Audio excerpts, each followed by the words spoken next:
La mejor liga del mundo llega a tus tardes. Viví lo mejor de la NBA en Crossover, por Uno Contra Uno Radio.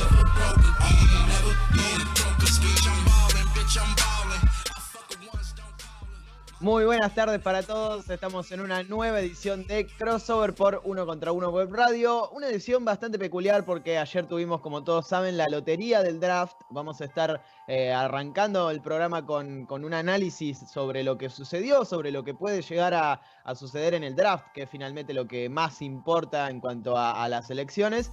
Y obviamente con los partidos que se jugaron y se están jugando, porque en el momento en el que estemos transitando el partido, el programa, mejor dicho, Denver y Utah van a estar jugando su tercer encuentro, así que va a ser algo que podemos analizar en el momento, pero también vamos a focalizar en los partidos más importantes de la jornada del jueves. Como siempre, a mi lado, virtualmente, a ver por dónde aparece esta vez, por acá sería, no, por acá, está Emiliano Iriondo. ¿Cómo estás, Emi?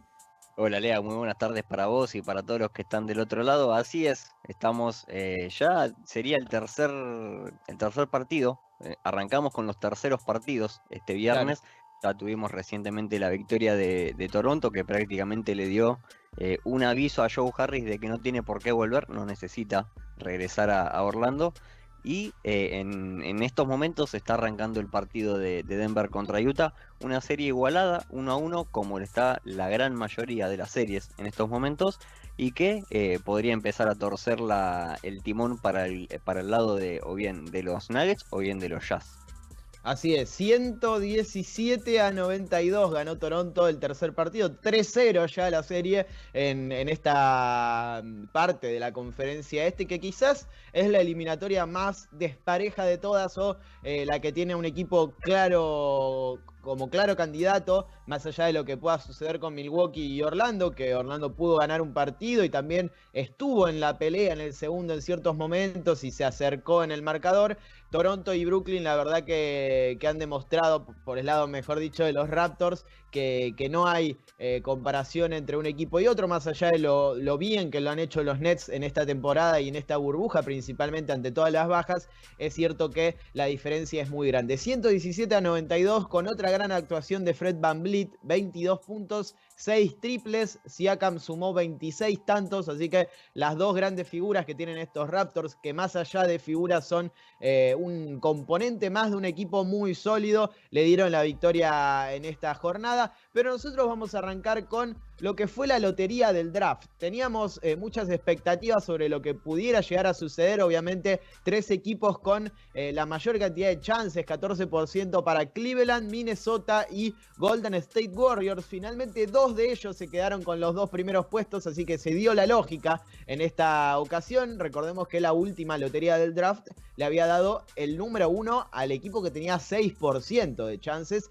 Esta vez no sucedió. Uno que sí se metió de lleno en el top 4 y que no tenía tantas probabilidades de entrar era Chicago Bulls. También le pasó a Charlotte Hornets, que tenía 6% y se metió en el puesto 3. Así que con Minnesota a la cabeza, ese es el título, Minnesota se lleva el pick número 1 del draft 2020, y con Golden State con el puesto número 2, podemos decir que ya tenemos bastante claro en cierto punto lo que puede llegar a suceder con este tipo de selecciones. Minnesota es un equipo que cuenta con D'Angelo Russell, que tiene a Karl Anthony Towns, justamente el jugador que escogieron la única vez que tuvieron el pick número 1 en el draft de 2015, y que va a buscar o tener una figura joven como puede ser Anthony Edwards, como puede ser James Wiseman, que no se aplica tanto o que no sería un buen fit para este plantel, sobre todo porque ya tiene una estrella en el puesto del pivot, pero también puede encontrar en este pick número 1 un par de posibilidades para poder traspasar y conseguir jugadores que quiere, jugadores que a lo largo de estas últimas temporadas se ha buscado constantemente. Uno de ellos es Devin Booker, el jugador de los Phoenix Suns, que tranquilamente podrían hacer una oferta. No creo que Phoenix esté interesado en soltar a Booker, sobre todo por lo que mostró en la burbuja y cómo viene evolucionando, pero con una continuidad de malos resultados, podría ser posible que Minnesota utilice o el pick 1 o la elección de ese pick 1 para hacer un mega traspaso, armar un buen combo y destinarlo a otra franquicia para conseguir un jugador importante. La otra opción es elegir a uno de los grandes prospectos que tiene esta camada, que tal vez no tiene un pick número 1 o un prospecto top bien definido, y por eso es tan interesante, porque cualquiera que elija en el puesto número 2 tal vez se lleva a un jugador de ese nivel, de número 1, y también tiene que ver con las posibilidades que tiene cada franquicia de elegir lo que necesita, el puesto que necesita. En el caso de Golden State es muy probable que ese pick se vaya traspasado, pero si no sucede, tendrían que ir por un pivot, por un interno, que es lo que le falta justamente. Bueno, James Wiseman es el prospecto en esa posición más interesante que tiene esta camada 2020. Por el lado de Minnesota, de Charlotte, de Chicago no va a ir a buscar un base, por ejemplo. No va a ir a buscar un base porque ya tiene a Kobe White, tiene a Chris Dunn, tiene muchos jugadores en esas posiciones que fueron elegidos en draft muy recientes. Por el lado de Charlotte lo mismo, tiene a Terry Rozier que está en la franquicia desde hace una temporada recién, tiene a Devonte Graham que fue uno de los grandes candidatos al jugador más mejorado. No va a elegir un base. ¿A qué me quiero referir con esto? Es que probablemente LaMelo Ball, que era uno de los grandes candidatos a quedarse con el podio del draft, caiga hasta el cuarto o quinto puesto, porque ni Golden State, ni Charlotte y ni Chicago tienen intenciones de draftear un base, tampoco los Timberwolves, porque tienen a D'Angelo Russell. Así que eso va a ser muy interesante. Probablemente veamos equipos que drafteen jugadores que estaban llamados a ser número 1, número 2 o número 3 en posiciones más altas, y también va a ser muy interesante la idea de pensar que muchos de esos primeros picks pueden entrar en traspasos. Así es. Y prácticamente también todo esto obviamente del draft de lotería y todo lo que puede llegar a mover en la balanza de la contratación por parte, o en este caso sería la elección de los jugadores, me parece algo muy interesante de destacar qué es lo que puede llegar a pasar con Anthony Edwards, porque vos mencionabas que obviamente es uno de los mayores prospectos que tiene esta camada, es el gran candidato a ser el pick número 1, pero que probablemente pueda llegar a ser usado como moneda de cambio. En el caso de que alguien lo pueda llegar a querer, hay que ver quién lo necesita, porque también es un base que es muy atlético y una gran capacidad anotadora.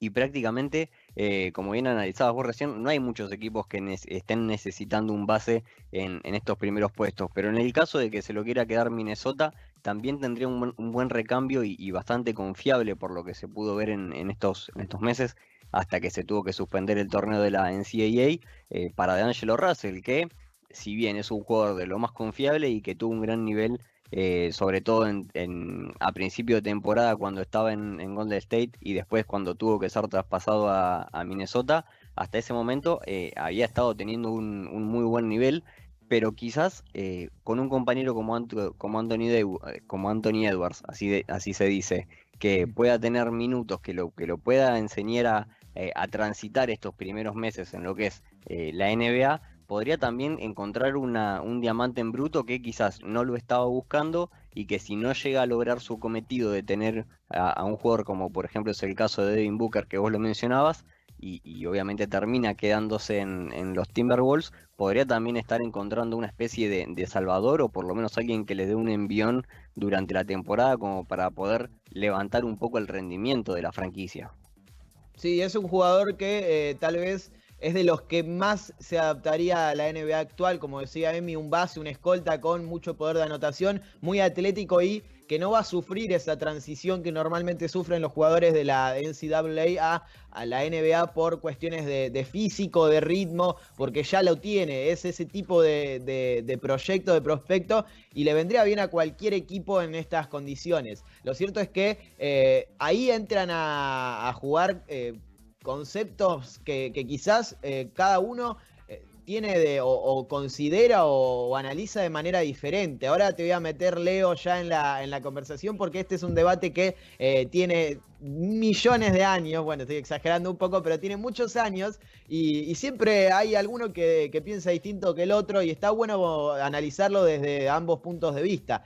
¿Qué se elige en el draft? ¿Se elige talento o se elige necesidad? Porque hay muchas veces en las que equipos pasan y dejan pasar, y la más obvia y más clara y más emblemática es la de Portland con Michael Jordan. Dejaron pasar a Michael Jordan, que era tal vez el talento más grande que tenía esa camada de 1984, porque ya tenían una escolta, porque ya tenían jugadores en esa posición y porque necesitaban un pivot. Finalmente eligen a Sam Bowie y la historia le juega en contra, obviamente. Pero ¿qué se elige en esos casos? ¿Se elige talento o se elige posición? Yo siempre voy con el talento. Me parece que después uno tiene la posibilidad de traspasar lo que sea, de armar el equipo en torno a ese jugador si es tan talentoso como parecía serlo y de poder analizarlo ya con el talento garantizado. Por el otro lado, uno elige una posición y tal vez deja pasar a alguien que después domina la liga y que no solo es más bueno que la persona que eligió, sino que es superior al escolta o al jugador que tenías en tu equipo y por el que no lo elegiste. Te saludo, Leo, y te pregunto ya, para arrancar, ¿qué elegirías vos, talento o posición? Como siempre vamos con las cuestiones fáciles. ¿Qué tal? ¿Cómo les va? Buenas tardes. Me gusta el debate. Me parece que yo elijo necesidad, no posición. Mejor dicho, elijo posición por necesidad. Y en un eventual caso, si tengo una buena cintura para negociar, si soy medio bicho y demás, como varios general managers de la NBA lo son, puedo llegar a draftear a alguien que crea que puede necesitar un competidor directo o alguien que tiene algo que a mí me interesa mucho y tratar de armar un trade. No sería ni la primera ni la última vez que se hablen, como recordamos lo que pasó con Tatum, en donde tranquilamente podría haber sido pick 1 de ese draft. Boston convence a Filadelfia que draftea a Fultz, después terminan cambiando. Bueno, hay un montón de cuestiones, pero lo pongo porque es quizás uno de los últimos ejemplos más claros que han sucedido en la NBA. Yo creo que primero veo lo que hay, y si no hay nada que a mí me potencie, buscaría a alguien que sea realmente importante para después tratar de meter algún trade que me sirva para fortalecer mi equipo. O sea, en el caso de... Vamos a los extremos, porque en este caso se puede analizar con los extremos. Sin saber qué van a hacer los jugadores que luego fueron. Si hubiese sido Sacramento y tenías a De'Aaron Fox, ¿no elegías a Luka Doncic por tener un base? Es difícil. Yo en ese caso hubiera drafteado igual a Luka Doncic. Claro. Digo, o sea, teniendo talento, porque sabías. Claro, pero ponerle que no me lo quedo, tengo una moneda de cambio muy fuerte. Además, porque venía ya de dominar toda Europa. Son casos únicos, son casos muy, muy difíciles de comparar quizás con otro, pero yo, si hubiera sido Sacramento, hubiera drafteado igual a Luka Doncic. Si hubiera sido cualquiera de todos los que estuvieron antes de Dallas, hubiera drafteado igual a Luka Doncic, porque Luka Doncic es Doncic. Es quizás uno de las figuras más grandes que va a tener el básquetbol internacional y la NBA también en mucho tiempo. Pero en ese caso yo lo hubiera drafteado, y si no me lo quería quedar, lo hubiera usado para traer uno o dos jugadores mucho más importantes en cuanto a actualidad, no a futuro, para levantar a mi plantilla, sin ningún tipo de duda. Te entiendo, entonces coincidimos, elegís el talento, o sea, vos buscás tu necesidad, Sí. Necesito un ala pivot, necesito un jugador, no tanto por posiciones, porque como ya dijimos, ya no existen las posiciones, necesito un tirador, necesito alguien que pueda cumplir esa función de tirar de tres y defender, el famoso 3&D. Voy por... No tengo un 3&D en bien marcado, o sí lo tengo, pero no me convence en el draft. Voy por el mejor jugador del draft, si tengo el pick 1, a pesar de que necesite eso, y después veo en el mercado si puedo conseguir, a cambio de él, un jugador establecido con esas funciones en la NBA. Eso es. Para mí sí. Claro, yo coincido, no sé, Emi, ¿qué pensás vos? Sí, también me parece que más allá de que podés llegar a tener ciertas necesidades, en cierto punto esto también es un negocio, y podés llegar a utilizar eso como ventaja. También si lo analizamos en cierta manera con lo que puede llegar a pasar con este draft, vos mencionabas que Golden State, si necesita ir a buscar una posición en este draft, es un pivot y lo encontraría en James Wiseman. Ahora, si Minnesota se aviva un poco, le puede sacar a Wiseman de las manos, se lo draftea y una vez que tiene a Wiseman en su poder, le puede decir a Golden State, bueno, te voy a pedir a cambio, no sé, Green o Klay Thompson. Puede jugar un poco también con eso por este punto en el que mencionaban los dos, que también si tienen la habilidad de poder negociarlo bien, pueden llevarse dos o hasta tres jugadores de peso.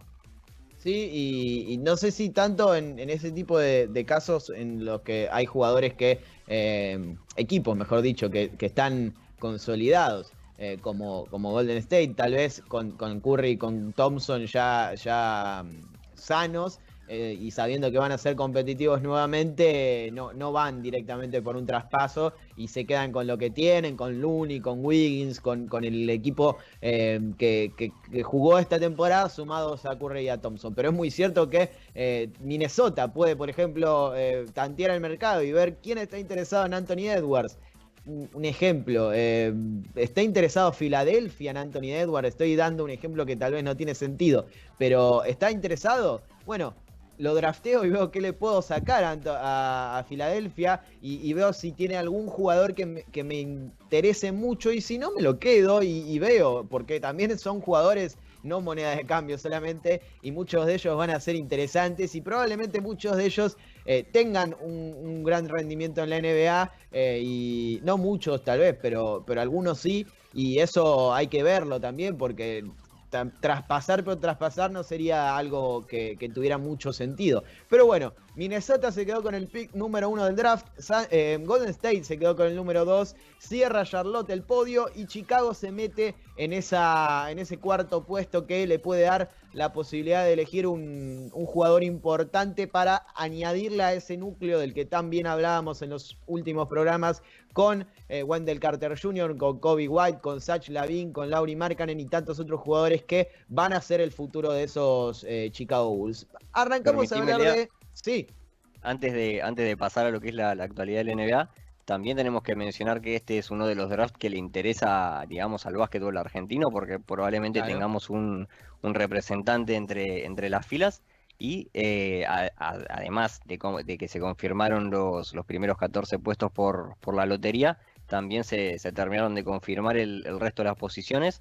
Y bueno, básicamente, más allá de que hace varios meses, casi un año podríamos ir prácticamente, que a Bolmaron lo vienen metiendo entre el puesto 20 y el puesto 30. De hecho, algunos mock draft lo meten por debajo de esa posición. Por ejemplo, el de Bleacher Report, que lo tiene 19. Y hay varios equipos bastante interesantes que podrían llegar a elegirlo. Más allá de que es una predicción, podrían ser tranquilamente Brooklyn, Denver, Utah, Boston. Después en el puesto 31, que lo tienen en Sport Illustrated, está Dallas, que también sonaba como un posible destino, pero como más una utopía para Campazo. Entonces también no podía dejar pasar este momento de la temporada para mencionar también que ya están, digamos, definidos las posiciones del resto de los equipos también, no solo de los 14, así que nos va a tener bastante atrapados, no solo los primeros puestos por esto que puede llegar a suceder, de que un equipo draftea a algún jugador como para intercambiarlo y otro que también iría por el talento, sino que también en la segunda mitad de la primera ronda o en los primeros puestos de la segunda podríamos tener novedades interesantes respecto a la carrera de Bolmaro. Obviamente no sabemos si él se va a querer ir del Barcelona o si se va a quedar. Eso es obviamente una incógnita y que lo va a tener que resolver él en particular, pero sí había que mencionar que en los próximos meses podríamos estar teniendo la posibilidad de agregar un argentino en la lista de la NBA. Seguramente, ¿por qué no dos? Pero uno de ellos obviamente desde el draft. Por ejemplo, en el mock draft que hizo la NBA el sitio de NBA Argentina en los últimos días, en las últimas horas mejor dicho, lo ponen en el puesto 24. elegido por los Milwaukee Bucks, así que veremos qué sucede, si es un famoso draft and stash, o sea que lo eligen y se queda un par de años en Europa, como le sucedió a Manu Ginóbili con San Antonio, o si cae en una posición de lotería, que sería lo menos probable en este caso, y va directamente a la NBA. Eso está por verse, pero es cierto que tiene posibilidades reales de entrar a la primera ronda y si no, ser uno de los primeros elegidos en la segunda, así que vamos a estar muy atentos a eso porque, como decía a mí, ya está definida toda la grilla y todas las selecciones de cada equipo. Pasamos a los partidos. En este momento se está jugando uno en vivo y no sé bien dónde está, pero creo que está en mi hombro derecho, me dice Leo, o sea, acá estaría. Ahí arriba, ahí está. Exactamente. Bueno, en ese lugar ustedes están viendo cómo Utah le gana a Denver en este partido, tercer partido de la serie, muy importante porque acá se van a empezar a definir cosas y probablemente esto decante la serie para un lado o para el otro. Utah viene de ganar el segundo partido con un nivel altísimo de Donovan Mitchell, sin tanto goleo, pero con esa capacidad que tiene de involucrar a todos sus compañeros. Nosotros vamos a arrancar con la redención. En el programa de 3x3 del otro día nos preguntaba Leo quién va a poder recuperarse de esa derrota por el lado de los primeros clasificados. Emi y yo decíamos, sin dudas Milwaukee, no sabemos Los Ángeles, pero sin dudas Milwaukee, y fue lo que sucedió, 111-96, partidazo de Giannis Antetokounmpo, 28 puntos, 20 rebotes, 5 asistencias, el primer jugador de los Milwaukee Bucks en hacerlo desde Kareem Abdul-Jabbar, un hombre importantísimo, no solo en la historia de los Milwaukee Bucks, sino de la NBA. Bueno, ese nivel estuvo jugando Giannis Antetokounmpo, que lideró un equipo que creo que no se reinventó, sino que se recuperó desde la defensa. Milwaukee es probablemente la mejor defensa que tiene esta temporada regular, junto con Los Ángeles Lakers, con los Toronto Raptors, Denver Nuggets, podemos poner un par de equipos más, pero Milwaukee en cuanto a eficiencia defensiva es el mejor y lo demostró en este partido, siendo mucho más intenso que en el anterior, teniendo la capacidad de dominar a los mejores anotadores de Orlando Magic, que la verdad que encontraron en Vucevic a un jugador que está en un gran nivel y que puede aportar 32 puntos, pero no fue esa sangría ofensiva que sufrieron en el primer partido. Por el otro lado, en ofensiva demostraron que pudieron sacar adelante el encuentro cuando Giannis no estaba o cuando necesitaba una mano, sobre todo por el lado de Brook López, 20 puntos y siendo un factor fundamental en ataque, cuando por el otro lado no veo un gran nivel todavía de jugadores como Chris Middleton y de Eric Bledsoe, más allá de que ayer tuvo una suba o mejoró un poco en su actuación. Hablo de Bledsoe, obviamente. Middleton no está al nivel que lo llevó a ser All-Star en 2 ocasiones, y eso es muy importante para Milwaukee, que pueda recuperar ese nivel, porque es la segunda espada, es el jugador que le da la descarga a Giannis, que puede jugar el pick and roll con él, que tiene todas esas variantes que necesita Milwaukee, porque los equipos están preparados para frenarlo a Giannis, más allá de que después anote 30 puntos y te baje 20 rebotes. Están preparados para defender el tipo de sistema que tiene Milwaukee. Y ese sistema se sustenta solamente si los jugadores de rol responden cuando tienen que hacerlo y cuando Giannis tiene que descargar y la pintura se sobrepobla. Y si esto no sucede, está claro que Milwaukee tiene las de perder, aunque sea contra el puesto número 8, y es lo que sucedió en el primer partido. Así que tiene que volver Middleton al nivel en el que estuvo durante toda la temporada. Y si lo hace, Milwaukee es un equipo de temer, obviamente por algo fue el primer récord de la NBA en la general. Ganó 111-96 y puso la serie 1-1.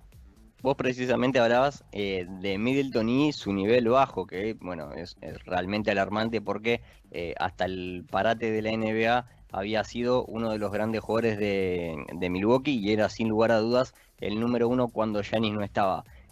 Pero desde la reanudación de la NBA en Orlando se vio un Middleton muy bajo, que por momentos parecía que carecía de confianza, no se lo notaba bien, no se lo notaba cómodo tomando tiros, quizás un poco lento, y me parece importante lo que hizo Giannis al terminar el partido de anoche, que fue apoyarlo, porque él decía que el tercer juego de Middleton, es decir, el próximo, va a volver a ser el que fue durante toda la temporada, porque está acostumbrado como a volver a reinventarse y a recuperar el nivel. Él recordaba distintos partidos de temporada regular en los que le había pasado eso y había regresado a su cauce normal el Middleton, y Giannis imagina que pueda llegar a pasar algo similar en el tercer juego, y es algo también importante que le muestren ese apoyo. Tanto el entrenador mismo también lo había mencionado, y la figura más importante del equipo, que le demuestren ese apoyo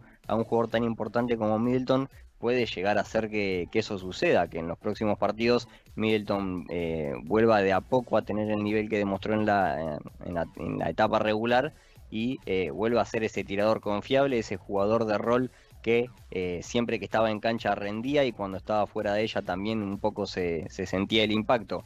Obviamente este Milwaukee es un equipo que tiene muchas piezas, y muchas piezas importantes como para poder suplir diferentes ausencias, pero la de Middleton es una bastante difícil. Eso lo notamos obviamente en el primer juego, que fue derrota con Orlando, en el que ya de por sí en general el equipo jugó un poco peor de lo que están acostumbrados, pero quizás el gran punto bajo fue Middleton, por todas estas particularidades en las que, por ejemplo, Giannis se dedicó más a jugar solo en las ofensivas, y también defensivamente hablando no era un equipo tan completo, no era tan asfixiante como lo suele ser, y por algo llegaron a ser la mejor defensiva de la temporada. Esto también era algo que mencionaban los jugadores de Orlando, que decían que respecto al segundo partido, Milwaukee fue mucho más a presionar arriba en las jugadas, no los dejaba mover tanto la pelota como sí lo habían permitido en el primer juego,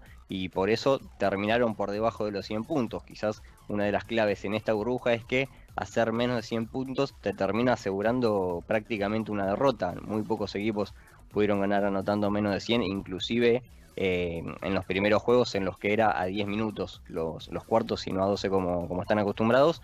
Pero lo vimos con una gran cantidad de equipos. Anotar menos de 100 puntos prácticamente te garantiza una derrota, y estar por encima de los 100, más allá de que tampoco es garantía de victoria, también te asegura que con una defensa más o menos buena, o del todo buena de todas maneras, ahí sí te terminás llevando una victoria. Y eso me parece que es lo que le pasó a Milwaukee ayer. Logró encontrar la defensa que había tenido durante toda la temporada regular, logró ser ese equipo compacto y bien armado atrás, que presionaba constantemente y no dejaba que los equipos se pasen tan libremente la pelota, y esa gran diferencia respecto al juego 1 y al juego 2 fue lo que le terminó dando su primer punto de esta serie.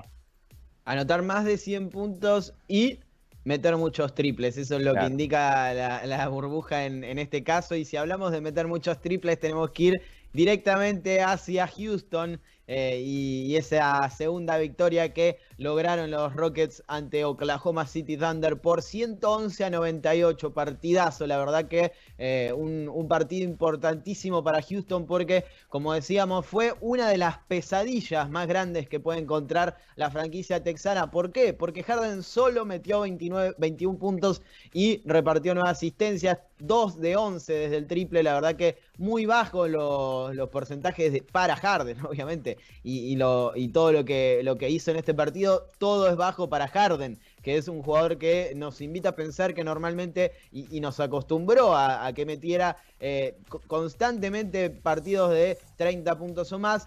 Y ante esto tuvieron que responder los jugadores de rol, la defensa sobre todo. Hay que resaltar en la defensa, o por lo menos hacer foco en ese costado de la cancha por el lado de los Rockets, porque es un equipo que normalmente está caracterizado, o la gente lo tiene visto como un arsenal ofensivo, una máquina que solo tira triples.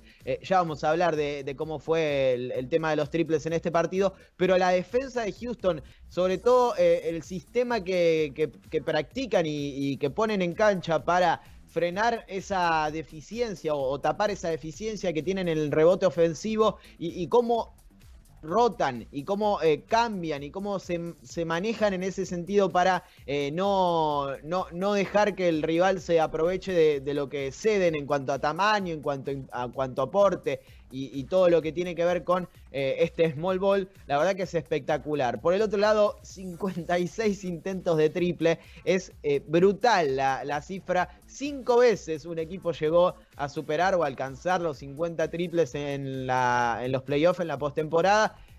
¿Saben cuántas veces lo hizo Houston? Le pregunto a los dos. Ayer creo haber visto la estadística, me parece que la pusieron en la transmisión. Era, si no me equivoco, eran 4 veces o 3 veces que lo habían logrado, y una inclusive alcanzando los 60. Leo. No, estoy total y completamente en bolas. Bueno, de las 5 veces que un equipo superó los 50 triples o alcanzó los 50 triples en la postemporada, 5 de ellas fueron los Houston Rockets. Ningún otro equipo en la historia de la NBA superó los 50 triples, y cuando llegan a esa cifra, cuando logran lanzar 50 triples o más, ganaron todos los partidos. 5-0 van, sobre todo obviamente en la era de Mike D'Antoni. Antes no era así esto, pero con la profundización del small ball y en los últimos años con Harden como epicentro, la verdad que es brutal cómo llevan al extremo esta condición, este arma ofensiva, que es la principal obviamente para estos Rockets. Y ayer lo hicieron, 56 es la máxima para un equipo en la historia de la NBA, obviamente también para Houston, y demostraron que son un equipo que tiene mucha rotación, que tiene muchos jugadores que pueden anotar desde el perímetro, algo que ya sabemos, pero que muchas veces cuando Harden no está bien, cuando no va tanto a la línea, ayer fue solamente 9 veces, anotó todas, pero no es algo normal para él suele ir mucho más, y cuando sucede eso, normalmente Houston cae. Houston no sabe responder, los jugadores empiezan a lanzar y a fallar. Ayer no lo hicieron, y desde la defensa y desde el triple fueron capaces de meter el 2-0 con Daniel House con 19 puntos, con PJ Tucker con 14, 15 de Jeff Green, Austin Rivers 11, 10 de Robert Covington, 15 de Eric Gordon, muchos jugadores en doble dígito. Eso es muy importante para Houston, que sigue en camino 2-0, y la verdad que empieza a encaminar una serie que parecía mucho más pareja, pero que en este caso, yo pensaba ayer, si Oklahoma no gana este partido, que lo tiene ahí, sabiendo que Harden no está en un gran nivel en este juego, y que no creo que vuelva a tener otro de estos partidos en esta serie por lo menos, es muy difícil que gane otro. Pero bueno, todavía está por verse. La verdad que muy interesante esta serie y lo que está haciendo Houston en particular. Así es, un dato muy quizás particular respecto a lo que es el juego de Houston y también un poco la filosofía de Mike D'Antoni, es que los Houston Rockets ayer usaron solamente 8 jugadores en su rotación, y la gran mayoría estuvo por encima de los 20 minutos de participación, prácticamente por encima de los 25. Solamente Ben McLemore estuvo 14 minutos adentro de la cancha. Después, a partir de Austin Rivers con 25, el resto jugó más minutos. Y también se entiende un poco y se logra traducir también dentro de la cancha, en esto de que todos los que entran están prácticamente obligados a tirar. Tienen que tomar tiros de afuera de la línea de 6.75 para prácticamente, no sé si es una competencia interna en la historia de los Rockets o qué estarán haciendo, pero prácticamente tirar 56 triples en un partido es insano, por decir de alguna manera. Solamente tiraron 32 los Oklahoma City Thunder en el partido de ayer, y no fue mala la cifra tampoco de Oklahoma, que metió 11 de esos. Es un 34,4% de acierto, es decir, es un número razonable. El gran problema es que este Houston, cuando empieza a tirar y tirar y tirar, obviamente también los tiros los va a meter. Entonces te va a terminar ganando prácticamente por el cansancio de que te tiren los triples en la cara, y te va a ir sumando de atrás de a 3 hasta hacerle un agujero a la red prácticamente. No hay manera de contrarrestar ese estilo de juego, o por lo menos este Oklahoma todavía no le encontró la forma, que si bien era una gran incógnita cómo iban a hacer para jugar en el poste ante Steven Adams, que era quizás el gran cuco que iban a tener los Rockets por este small ball, contra un jugador que está por encima de los 2 metros 10. Bueno, más allá de que le permiten ciertas libertades en ataque, Steven Adams suma de a 2, no es un jugador que tira de 3 puntos. Entonces le contrarrestan sus 2 puntos con triples del otro lado le contestan con esa manera de jugar y prácticamente no hay mucho para hacer para Oklahoma, que me pareció correcto el ajuste defensivo en el segundo cuarto. Lo bajaron de 35 puntos a solamente 18 en el segundo cuarto. Eso me pareció muy destacable por parte de Oklahoma y sobre todo de Billy Donovan, que en el primer cuarto me pareció que estaba tirando mucho de 3 Oklahoma. Era como que le estaba siguiendo el juego a Houston y no podía entrar porque no le estaban entrando los tiros. Entonces ya para el segundo parcial como que se dieron cuenta que tenían que cambiar eso, que no tenían que hacerle el juego a Houston, sino que tenían que seguir prácticamente su libreto, jugar, mover la pelota, utilizar un poco más las posiciones, los segundos en el reloj, como para poder armarse mejor las jugadas y elegir mejor los tiros. Y también atrás era como que se habían acomodado de mejor manera, defendían mucho mejor.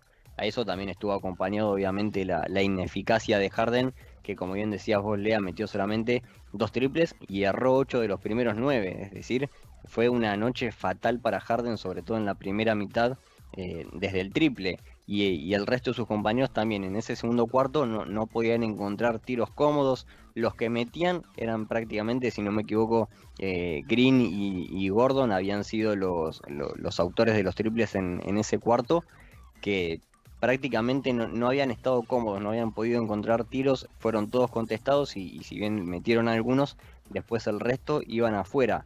Pero quizás esa tendencia se mantuvo en el tercer cuarto, y cuando no estaba Harden en cancha en el inicio del cuarto, que fue cuando metieron el parcial de 17-0, y que lograron ahí sí quebrar el juego a su favor, fue bastante sorprendente eso, el hecho de que era un equipo totalmente distinto a Oklahoma y lo mismo Houston, que le empezaron a entrar los tiros y ya no había manera de detenerlos, porque a esto de que Houston estaba tirando bien y estaba tirando mucho más, estaban sin Harden, y fue un jugador que en el último cuarto aportó casi 10 u 11 puntos, y prácticamente ya no había mucho para hacer para Oklahoma que terminar de jugar el partido y aceptar que estaban 0-2 en la serie.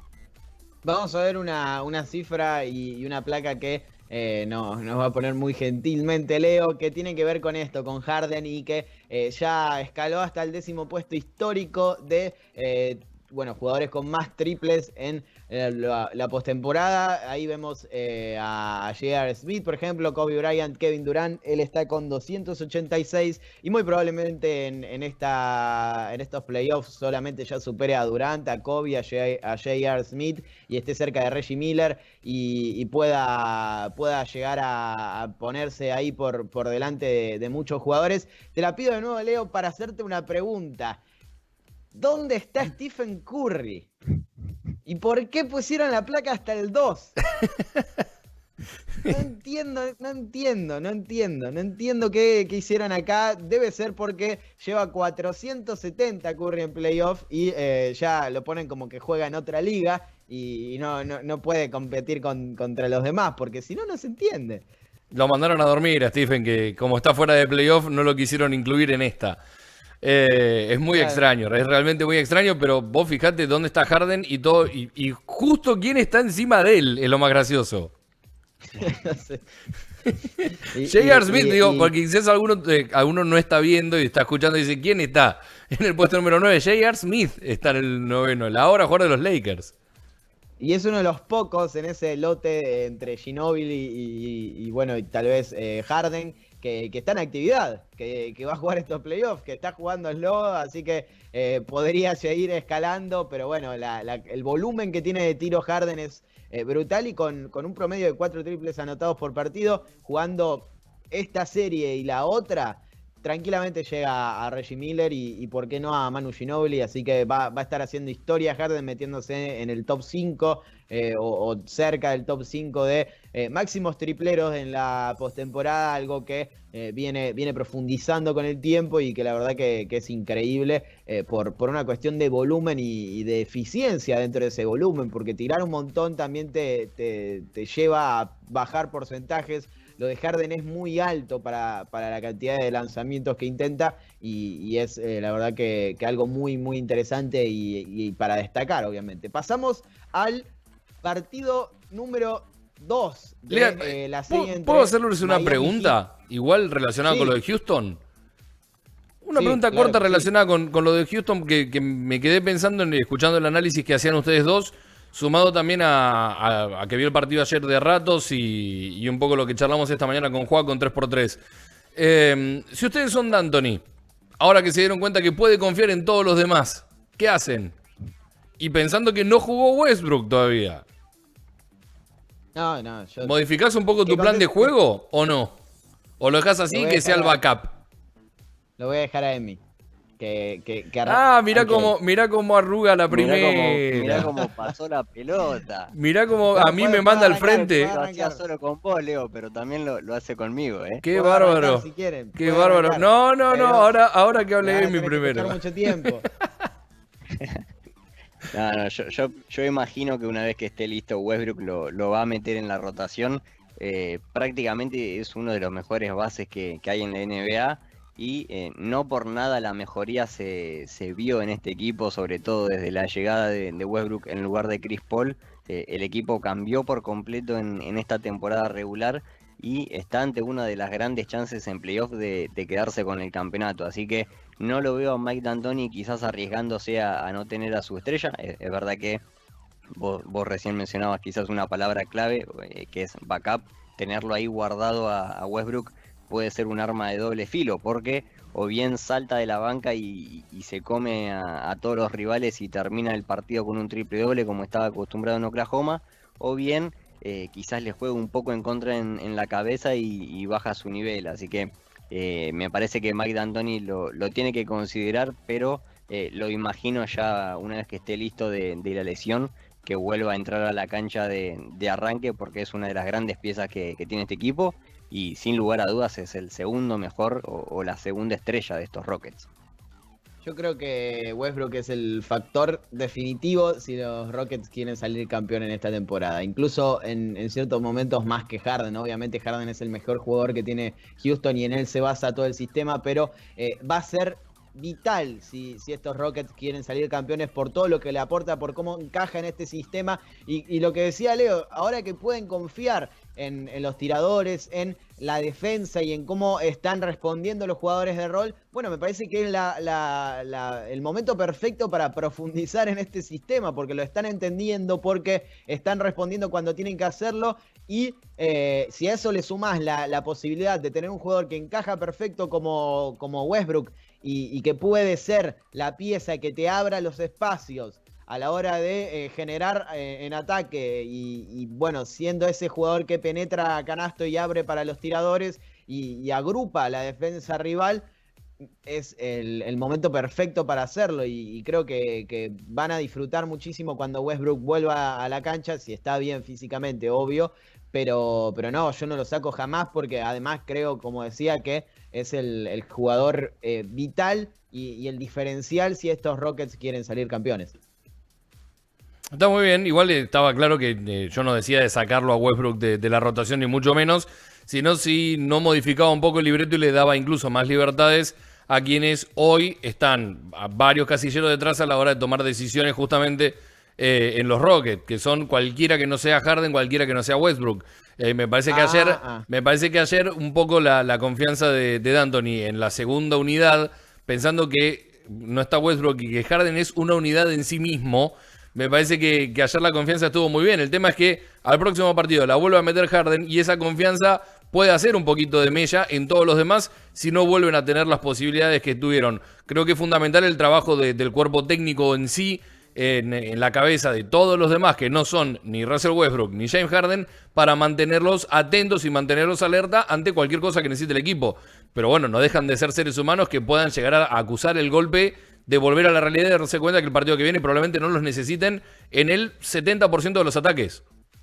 65, 70, es el número que quieras. Decís vos, es así, eso se da con el desarrollo y cómo funciona el partido en específico. En este caso, Harden no tuvo un buen partido, pero supongamos que que tuviera un gran partido en el juego 3 contra Oklahoma y empiezan a doble marcarlo y la defensa se focaliza en él, como suele suceder, y no le deja pasar mitad de cancha sin tener dos tipos encima. Ahí van a tener que responder y me parece que teniendo esa confianza que ganaron en estos últimos partidos, está bueno que puedan tomar esos tiros, que no tengan miedo de tomarlos, que no lo fallen, obviamente, que es lo más importante. Y que estén ahí como respaldo para cuando suceden ese tipo de cosas. Después, cuando hay un partido en el que no pueden frenar a Harden, van a tener una responsabilidad menor, pero van a tener esos tiros igualmente siempre porque el partido no lo gana uno solo, obvio, pero sobre todo porque el sistema indica que en ciertas ocasiones hay necesidad de descargar en esos tiradores, sobre todo por el lado de Westbrook y de Harden, que son los que tienen la mayor cantidad de tiempo el balón y los que más penetran a canasto. Eso es importante y como decía Leo, la chance de tener esa confianza les va a servir muchísimo, sobre todo porque empieza a construirse desde la defensa y no tanto desde el tiro, o sí desde el tiro, pero también desde la defensa y cómo están respondiendo en ese costado de la cancha. Pasamos a Miami contra Indiana, rapidito que ya estamos a 10 minutos del final. 109-110 decíamos, otra victoria del Miami Heat con un gran partido de... no sé si me van a matar cuando lo diga, pero el nuevo Klay Thompson, señoras y señores, Duncan Robinson, este jugador que la verdad que no para de sorprender, 7 de 8 en triples, una mecánica de tiro espectacular, una capacidad de movimiento sin balón que solo se la vi a Stephen Curry y a el propio Klay Thompson. Obviamente le faltan años para ser como el escolta de los Golden State Warriors, le falta defensa, tal vez no está tan fino desde ese costado de la cancha, y Klay Thompson es un especialista, uno de los mejores defensores perimetrales que tuvo la NBA en los últimos años, pero tiene ese perfil y la verdad que no puedo no pensar en Klay Thompson cada vez que veo jugar a Duncan Robinson, que ayer metió 7 de 8 en triples, 24 puntos, fue la figura junto con Jimmy Butler, que completó un partido de 18 tantos, 6 asistencias, 7 rebotes, pero me quiero quedar con eso, la capacidad y los recursos que tiene Miami en ofensiva para doblegar a cualquier equipo. Si no es Duncan Robinson, es Tyler Herro, si no es Herro, es obviamente Bam Adebayo o Jimmy Butler o Goran Dragic. La verdad que es espectacular el equipo de los Miami Heat en ataque y suele ser el claro dominador de los partidos, impone su ritmo y eso está muy bueno porque le está dando muchos resultados y va a ser muy difícil ganarle, ya lo repetimos muchas veces, pero vale hacerlo de nuevo, va a ser muy difícil ganarles. Pusieron la serie 2-0 con la brillante actuación de este señor.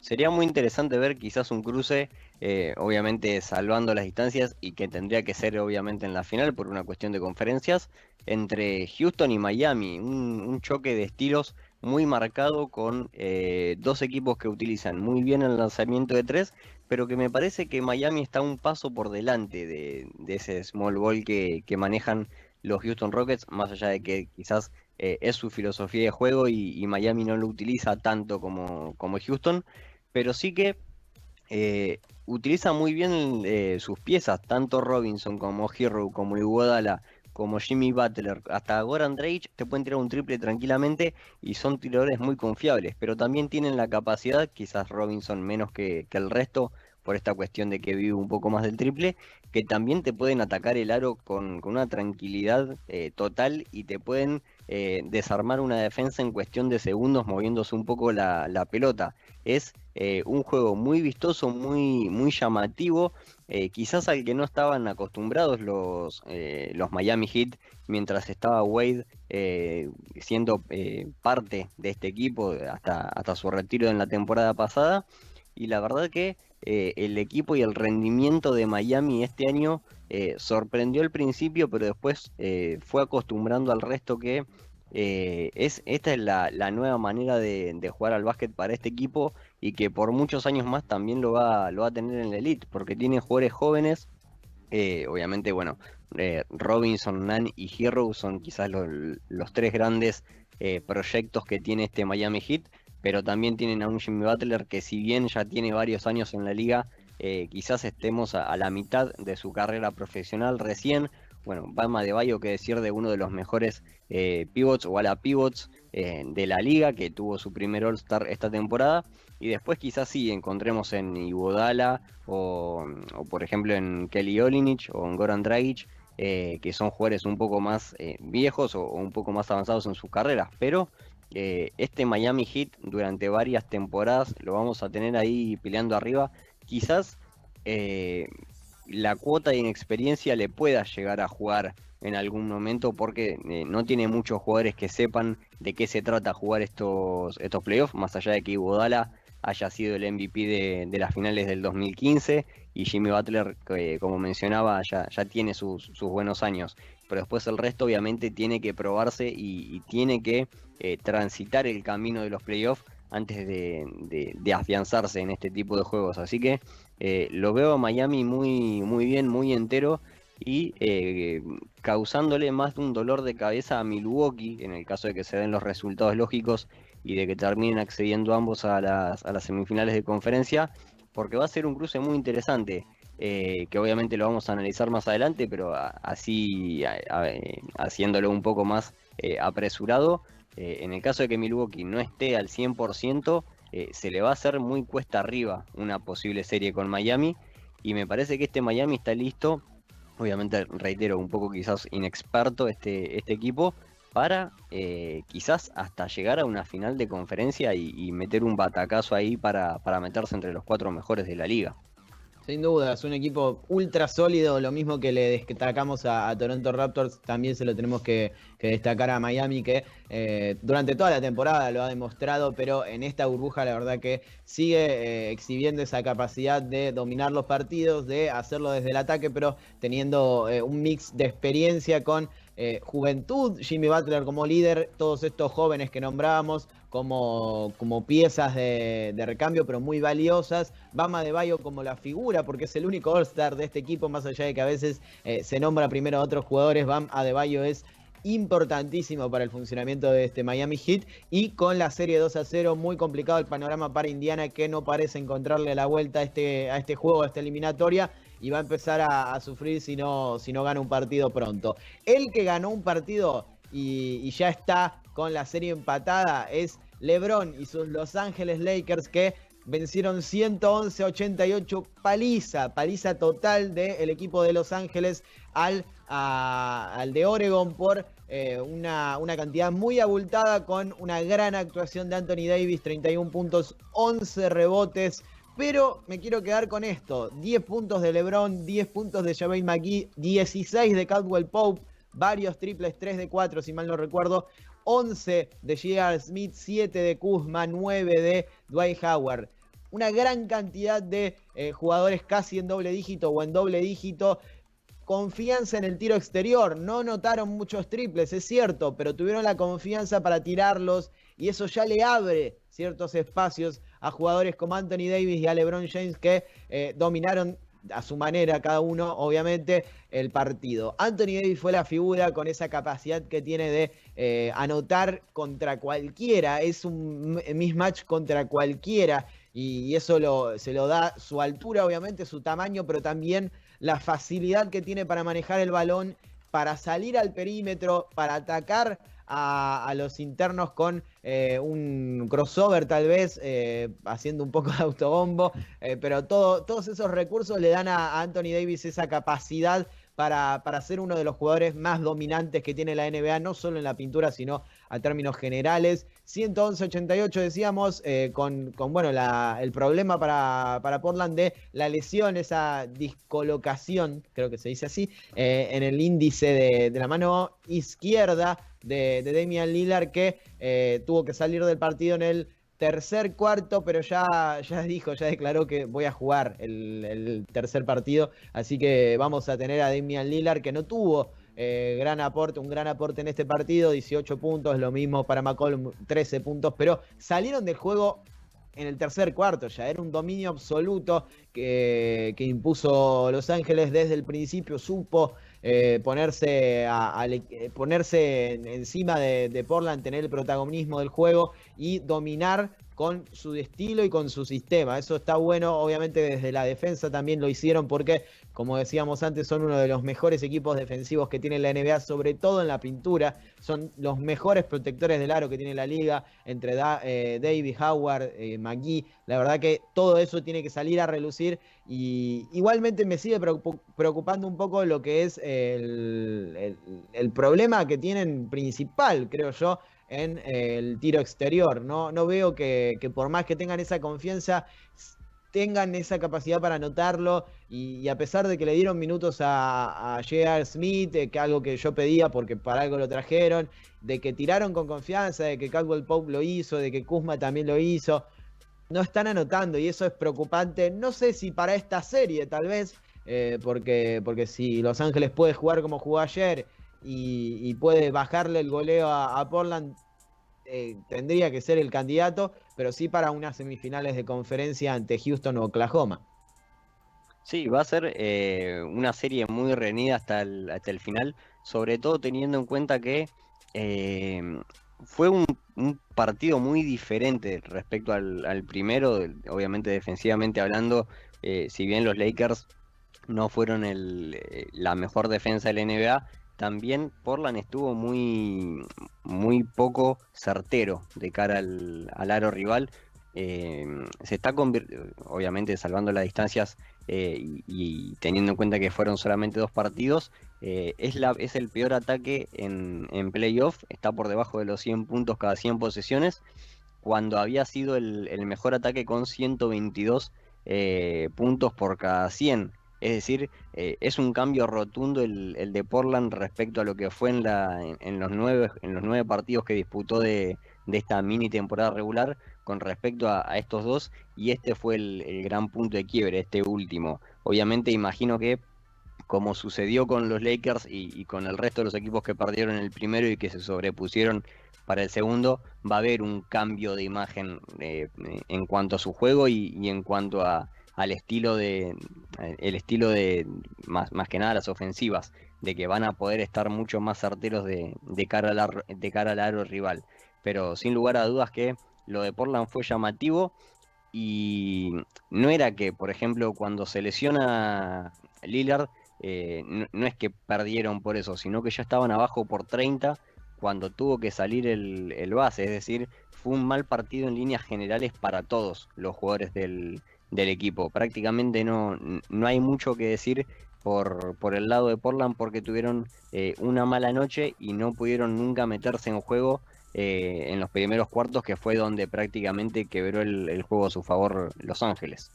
Sin duda, es un partido atípico por, bueno, el dominio que tuvo Los Ángeles, que no es tan atípico en este caso. Lo ha hecho con equipos a lo largo de la temporada regular, pero sí por el bajo goleo que tuvo Portland y cómo se fue el partido ya en el segundo, tercer, cuarto.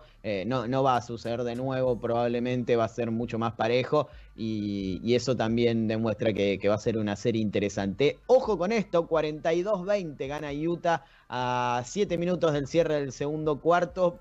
Complicado el panorama para Denver, que arrancó ganando ese partido, pero ahora está abajo por 22 puntos con una gran actuación de Rudy Gobert, 18 puntos, 8 rebotes en el primer tiempo. Ya va el francés, y si tenemos que hablar de pivots para cerrar, 2 minutitos solamente, un día como hoy, pero de 1936 nació el que probablemente sea uno o el pivot más importante en la historia de la NBA, este señor Wilt Chamberlain, el hombre récord de la liga, el único jugador en anotar 100 puntos en un partido, el dueño de la marca con el mayor promedio de puntos por partido en una temporada, con 50, más de 50 mejor dicho, y el dueño de la segunda con más de 40, el dueño de el liderazgo histórico de rebotes totales en la NBA, y así podemos seguir porque tiene casi 75 récords, creo que son 74 récords. Es una locura lo que hizo Wilt Chamberlain a lo largo de su carrera, armando una de las grandes rivalidades en la historia de la NBA con Bill Russell. 2 títulos además,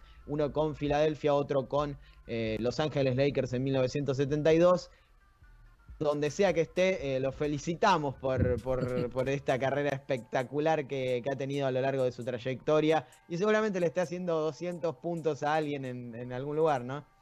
Así es, uno de los grandes jugadores históricos de la NBA que no es muy tenido en cuenta a la hora de hablar de los mejores, pero que sin lugar a dudas se merece un lugarcito entre los más grandes. El top 5 de la NBA lo tiene que tener a Will Chamberlain sin lugar a dudas ahí metido.